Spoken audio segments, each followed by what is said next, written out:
Hi అండి. Welcome to my channel. ఈరోజు కొత్త రెసిపీ వచ్చేసి చపాతీలోకి పన్నీర్ కర్రీ అండి. చాలా అంటే చాలా టేస్టీగా ఉంటుంది. ఇది బగారా రైస్లో కూడా చాలా టేస్టీగా కళాయి పెట్టుకొని దాంట్లో కొంచెం బటర్ వేసుకొని కరగనివ్వాలండి. ఆ తర్వాత పన్నీర్ ముక్కల్ని ఇలా క్యూబ్స్ లెక్క కట్ చేసుకొని ఇవి బ్రౌన్ కలర్ వచ్చేంత వరకు వేయించుకోవాలండి. ఇవి వేయించిన తర్వాత ఒక ఉల్లిపాయ అండ్ క్యాప్సికమ్ ఇవి కూడా క్యూబ్స్ లెక్క కట్ చేసుకొని ఇదే కళాయిలో మంచిగా పచ్చివాసన పోయేంత వరకు వేయించుకోవాలండి.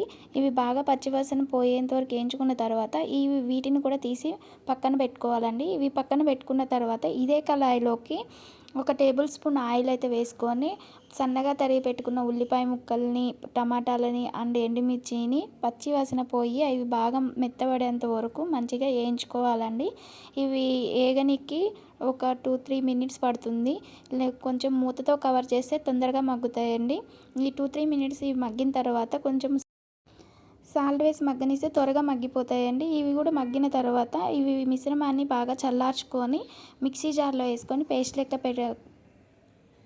లెక్క చేసుకొని పక్కన పెట్టుకోవాలండి. ఆ తర్వాత ఇదే కళాయిలోకి 2 టేబుల్ స్పూన్ ఆయిల్ వేసుకొని కొంచెం బటర్ వేసుకొని కొంచెం జీలకర్ర, బిర్యానీ ఆకు, 2 లవంగాలు, కొంచెం దాల్చిన చెక్క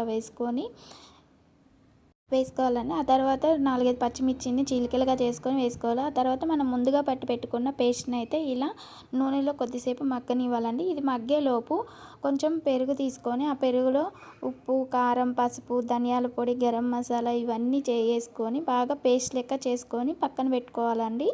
ఇవి మంచిగా మిక్స్ చేసుకొని పక్కన పెట్టుకోవాలండి.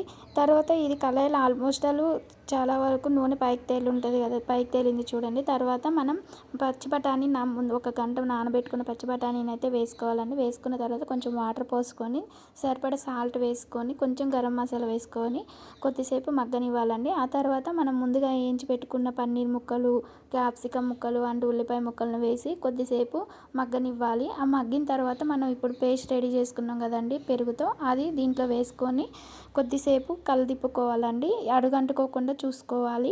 ఈ మధ్య మధ్యలో కలుపుకుంటూ ఒక 5-6 మినిట్స్ ఉడకనిస్తే పన్నీర్ కూడా మంచిగా మసాలాలన్నీ పట్టి చాలా అంటే చాలా రుచిగా ఉంటుంది. అంతే అండి, వేడివేడి పన్నీర్ కర్రీ అయితే రెడీ అయిపోయింది. ఇది చపాతీలోకి సర్వ్ చేసుకోవడం అండి. నచ్చితే లైక్ చేయండి.